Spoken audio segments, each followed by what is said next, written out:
Si US President Donald Trump ang sumalubong kay Pangulong Bongbong Marcos pagdating sa White House. May patikim din si Trump sa pagpupulungan bago pa man sila magsimula. I just want to say it's an honor to have you. We're going to talk about trade today. We're all very happy to be here to once again reaffirm the very strong ties between the Philippines and the United States, ties that go back over 100 years. Matapos ang pulong, agad na inilabas ni Trump sa social media ang napagkasunduan. 19% aniya ang taripang babayaran para sa mga i-export ng Pilipinas sa Amerika. Sabi pa ni Trump, tuluyang bubuksan ang merkado ng Pilipinas at hindi papatawan ng kahit anong taripa ang mga produkto ng Amerika na ipinapasok sa Pilipinas.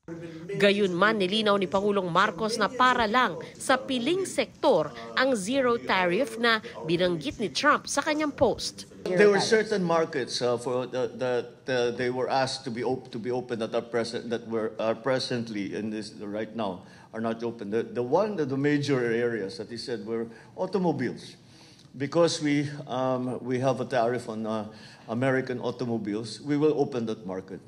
Ibig sabihin, wala nang taripang ipapataw sa mga kotseng in-import mula sa Amerika. The other side of that is an increased importation from the United States for soy products, wheat products, and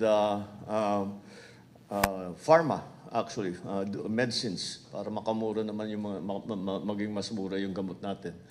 Tanong sa Pangulo, hindi kaya lugi ang Pilipinas dito? That's how negotiations go. We managed to bring down the 20% tariff rate for the Philippines to 19%. Now, 1% might seem like a very small concession.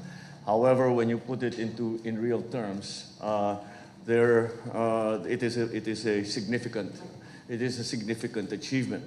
Tinalakay rin sa meeting ang defense and security. He was very inquisitive about how the situation in our country, what are the threats that we have to worry about, and how are the other countries around ASEAN, Asia Pacific reacting to what's going on in West Philippine Sea. Tinanong ng media si Marcos kung paano niya babalansehin ang ugnayan niya sa Amerika at China. There is no need, in a sense, to balance, as you characterize it, to balance our relationship between the United States and China, simply because our foreign policy is an independent one. I think he has to do what's right for his country. I've always said, make the Philippines great again. Do whatever you need to do.